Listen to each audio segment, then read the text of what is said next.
Hi, and welcome to the Jenspiration Conversation. My name is Jennifer, and if this is the first time one of my videos has landed in your feed, then I very much welcome you to this space. It means that the universe's algorithm, which is my favorite algorithm, has put this video in your feed for a reason. So there's something in here for you. Maybe it's the entire video, maybe it's just a little nugget of information that they want you to take with you. Returning viewers and subscribers, my deepest appreciation for coming back to sit and hang out with me again and have another Jenspiration conversation. Here at the channel, we talk all things spiritual, but we keep it street. So street spirituality is the brand here, and if that sounds like you, then stick around. Today, it's a little rainy, but that's okay. I wanted to talk to you with regards to the sun, the moon, and men and women. This may be common knowledge for some people, but in my pursuits the past couple of months, I've had this conversation with various people, and then I was like, wait a minute, I thought people knew this, but most of the ones I was speaking to don't. And what I'm referring to is men follow the cycle of the sun. So every day, men reset with the sun. Now, there's a lot more science and a lot more information behind that, but that's the basics. And I'm not going to get into all the sciencey stuff.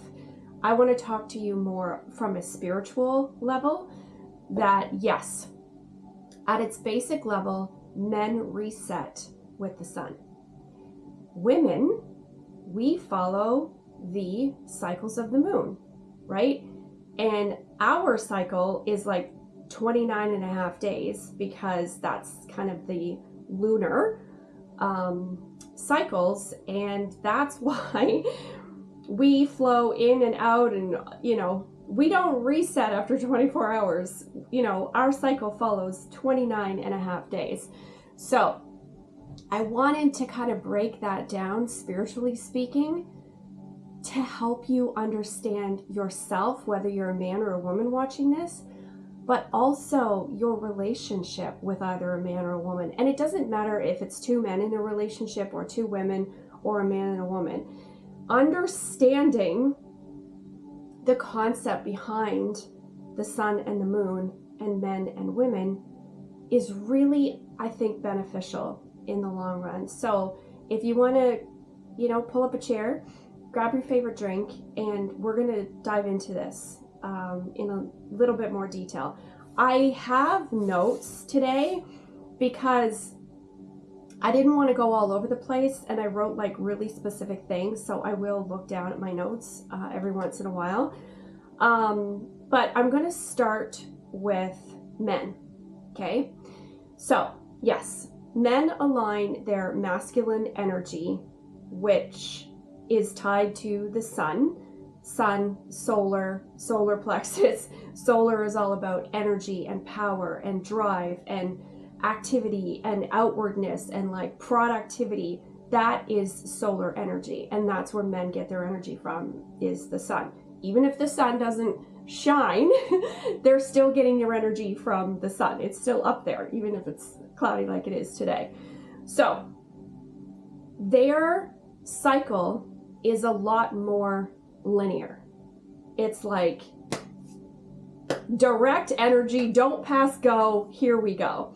And I broke it down because their cycle is 24 hours. Various times of the day is when their energy is at its peak, and then when it dips, and then when it resets again.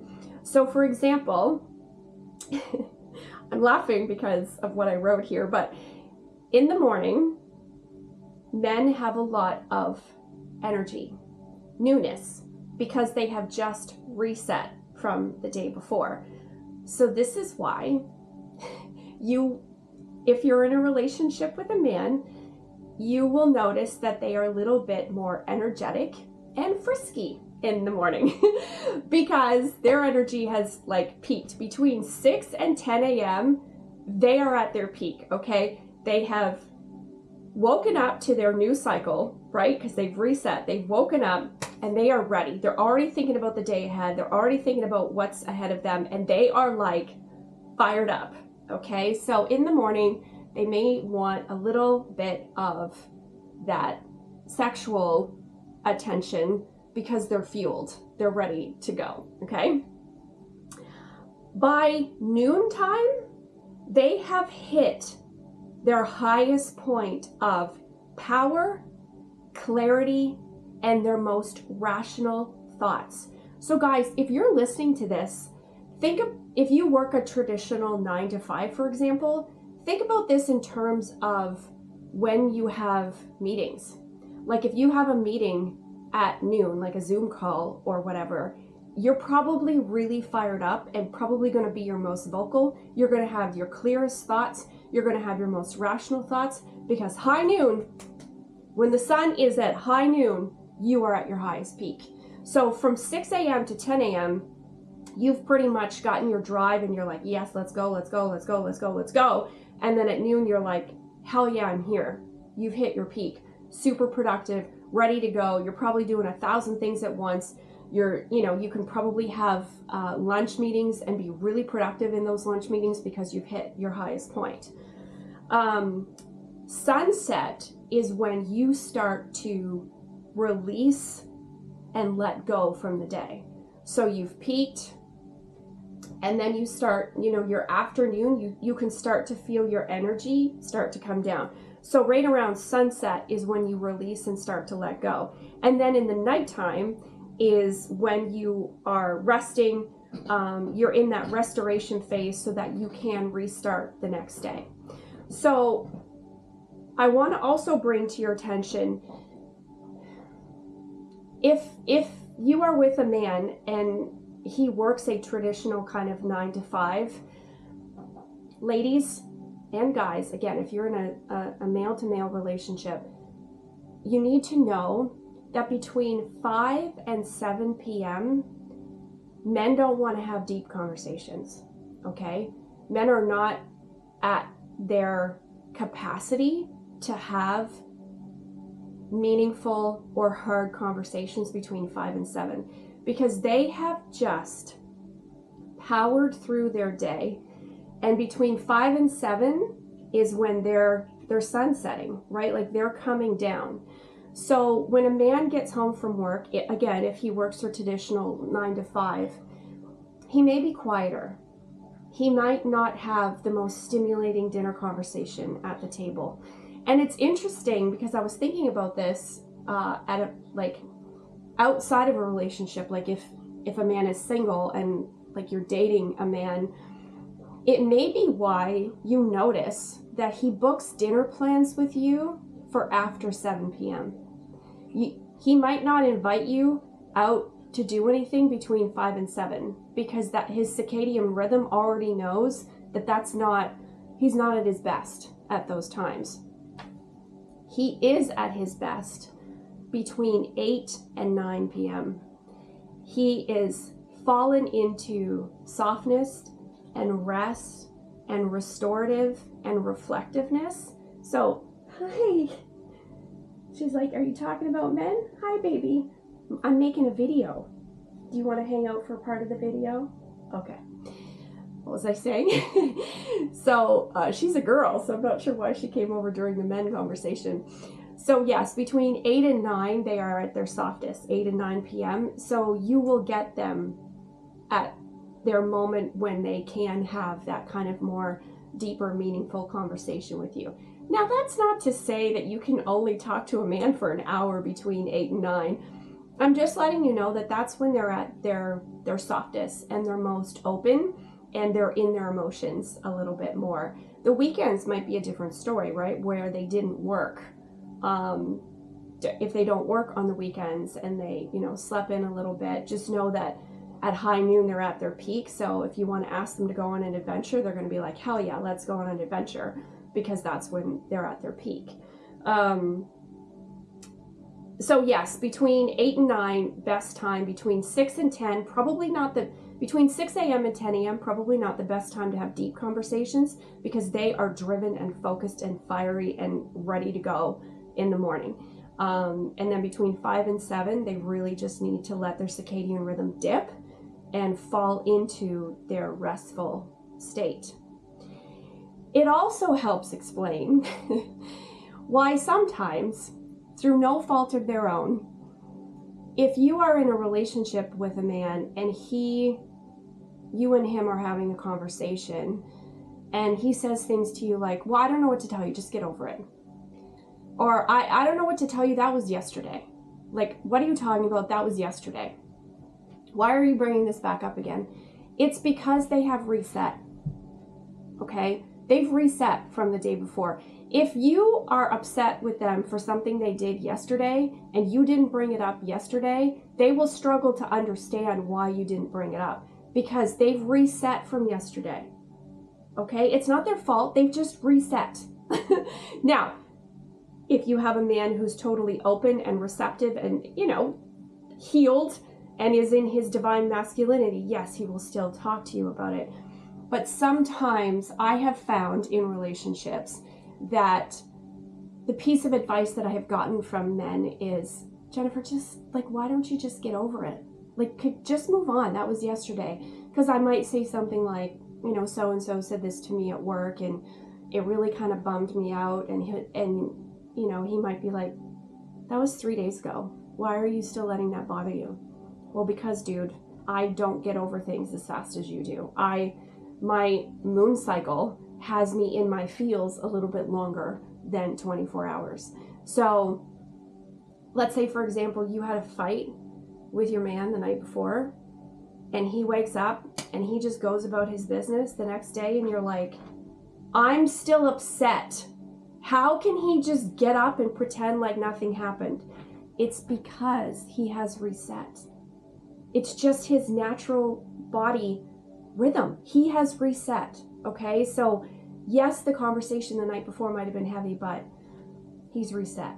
Now, he'll still be open to talking to you about it, but probably not at 6 a.m., okay? Because that's when he's fiery and energetic and ready to go. So I'm laughing because I'm thinking back to some of the conversations I've had with some of my boyfriends, and I'm like, man, I wish I had known this sooner, right? Because that happened to me. I remember I was seeing someone and, we had some pretty intense conversations the night before, and he woke up and just started making breakfast and was singing as he was getting his bag packed for work, and I'm just sitting there at the kitchen table going, how can he not feel the depth of what we talked about last night? I wish I had known that. It wasn't anything against me. It wasn't to upset me. I didn't realize that his system had completely reset overnight and he was raring to go. Now, he did talk to me about it later, but I picked the wrong time. Of course, I picked when he got home from work because I didn't know, right? He got home from work. I didn't realize he had a stressful day and I really wanted to talk about it. I was waiting all day to talk about it. I brought it up as soon as he got home from work and it made it worse. We didn't get over that particular conversation until a few days later when it was the weekend and we both were a little bit calmer and we had some time to talk about it. So I'm not telling you how to run your relationship. I'm not saying you have to schedule deep, meaningful conversations between 8 and 9 p.m. I'm just telling you that based on their cycle, these are some of the optimal times when things are happening for a man. Now, ladies,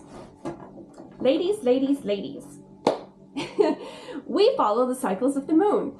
And in saying that, I actually just ordered myself a moon agenda because I wasn't paying that close of attention to the moon and how I was feeling, but I feel called to, so I just ordered one. So every day it'll tell me what the moon phase is at, and I want to write a little super happy today or energetic or was crying for no reason today. I want to write, and then I want to look back just to see where I flow in that, because we're different, right? We're the same, but we're different. So new moon energy versus full moon energy might have different meanings for different women, but just know that we all follow that 29 and a half day cycle. So the feminine energy that follows that lunar cycle connects us to a deep innate connection to nature, okay? And our intuition and our cyclical wisdom versus linear for men. So remember I told you men are much more linear, women are much more cyclical, because our progress isn't linear, which is why, and ladies, please don't come for me when I say this, if you are working in a job that is demanding productivity out of you 24/7, 365, all the time, it doesn't work. Modern society expects consistent linear productivity, consistent linear output, consistent linear results. That goes against our natural flow. Every single day, women don't feel the same as they did the day before. We don't have the freedom of resetting. So if you are in a heavily targeted sales position, commission-driven position, or a position that is just like grinding you every day, and you're wondering why you're feeling this resistance, and you're wondering why you're feeling all out of whack, that's why. If you have a job that expects the same linear output and productivity day after day, it's probably not aligned for you. I'm not telling you what to do, but think about that for a second. Think to yourself, like, man, yeah, you know what? There's some times where I am just not interested in hitting my sales targets today, but it's being bombarded in me because yesterday and the day before, it was the same. So just keep that in mind when you're working. Be kinder and more gentler with yourself, because society has created this dominating pressure cooker, must be productive, and if you're not productive, you're weak, or you're lazy, or you're incapable, which is not true. Okay, it's not true. And I am not saying, ladies, that you can't work in a male dominant environment. Not saying that at all. You absolutely can. If the fire in your belly drives you forward and you feel like you are in the right role for you and you are able to do that, then perfect. That means you're in alignment. But for those of you that feel a little resistance in some of these jobs that expect the same output every single day, maybe just reflect on that a little bit, and maybe buy yourself a moon agenda like I just did. So I want to talk to you about, see, I sound so Canadian when I say that. I didn't realize that my sorry, so Canadian. I would like to talk to you with regards to the new moon and the full moon when it comes to our divine feminine energy. So if you're wondering what divine feminine energy means, it's so beautiful, because it's powerful, it's shifting, and it's ever evolving. Women are deeply attached to nature. We are deeply attached to the cycles of nature, okay? We birth things. We nurture things. We protect things. That is a divine feminine, okay? So I want to talk to you about the new moon. New moons typically, by definition, would be a time for cleansing, deep reflection, and turning inward. Now I'm filming this right before a new moon. That's interesting. It also is a great time for heightened intuition for women, okay? So look at the calendar, whatever day this lands in your feed, see if there's a new moon coming up. Now, there's someone that I follow on YouTube. She's a tarot reader, and whenever she does readings close to the new moon, she'll say, jokingly, she says things to herself like, it's the new moon, I turn into a stuttering idiot. Those are her words. I'm not calling her a stuttering idiot. But I think her thoughts might get jumbled and her communication gets a little jumbled around a new moon, maybe because she is cleansing and she's doing some deep inner work. So her output might come out a little jumbled. I mean, she says that in all her videos. Anytime there's a new moon, she's like, I'm so sorry that I'm stumbling on my words. Full moon energy is more energy, more creativity, more receptivity. This is the getting shit done for women. We do it around full moon. Now that's really interesting to me when I was doing research for this episode, because I will tell you, for me, I don't really get shit done on the full moon, because I have noticed the past 3 months in particular, 2 or 3 days before full moon, I am a crying, blubbering, soppy mess. The past 3, especially the April 1st full moon, the pink full moon, took me out. It took me out for days. I was crying nonstop, and I would be sitting on my couch going, I don't know why I'm crying. What is happening? But I was cleansing, I was releasing, I was shedding, and I would just sit there and I was like rocking myself. I was in the fetal position on my bed crying. And I kept saying out loud to my spirit guides, I was like, what is happening? What is happening? Why is this happening? Now, the day of the full moon, the actual full moon, I was at peace. I was at complete peace that day, the day of the actual full moon.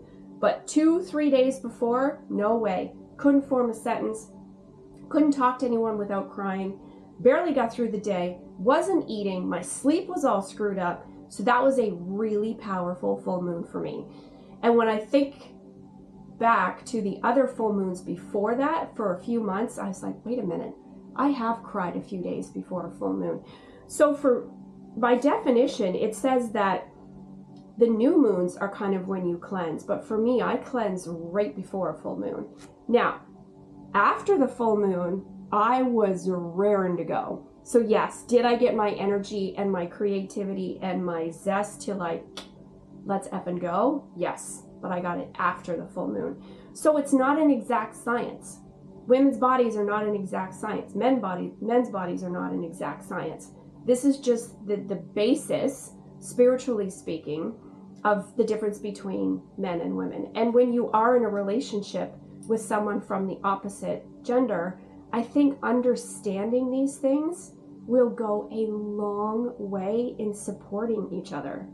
So, men, if you are in a relationship with a woman, just understand that she is not going to feel the exact same way every single day.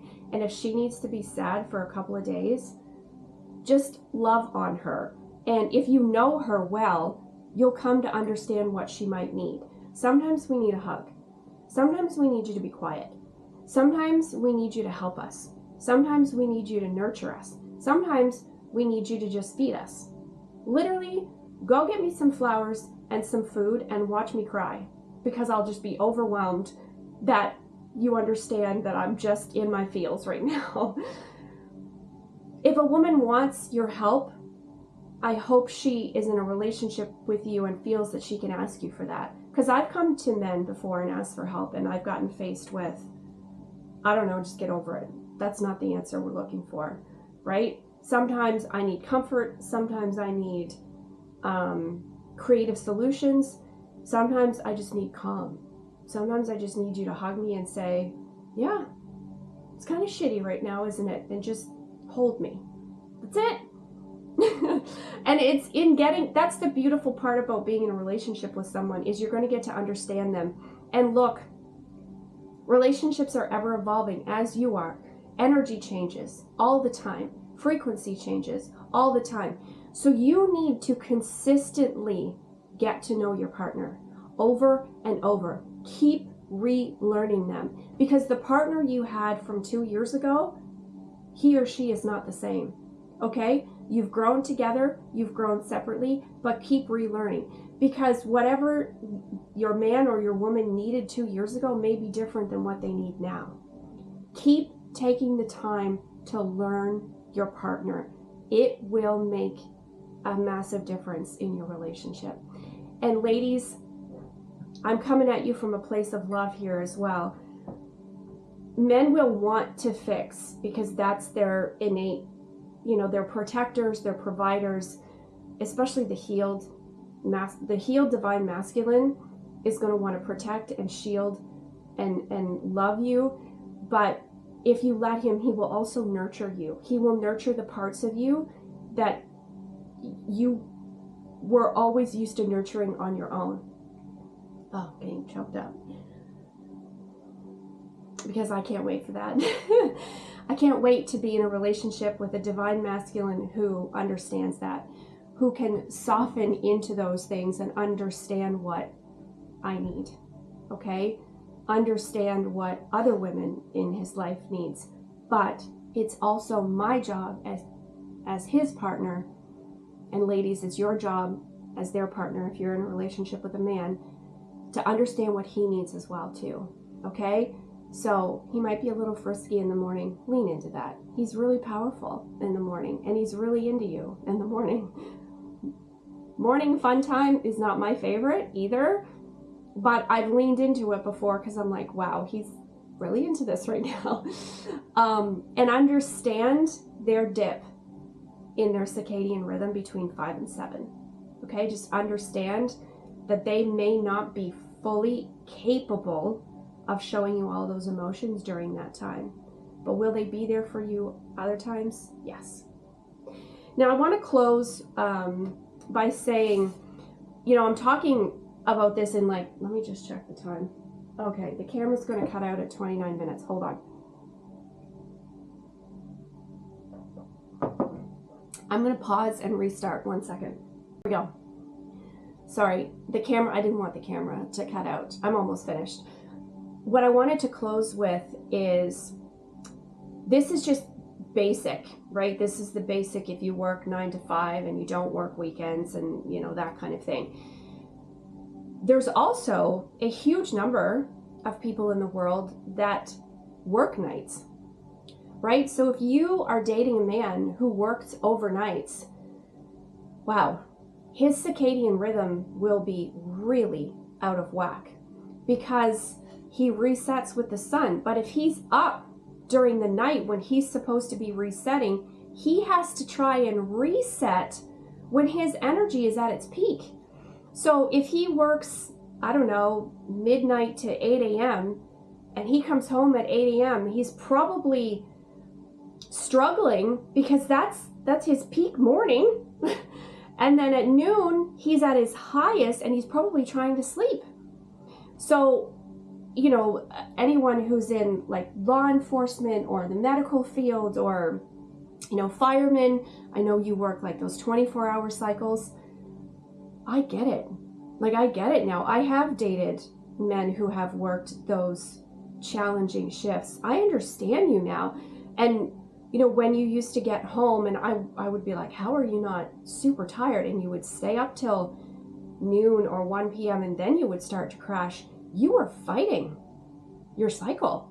You were fighting your natural flow.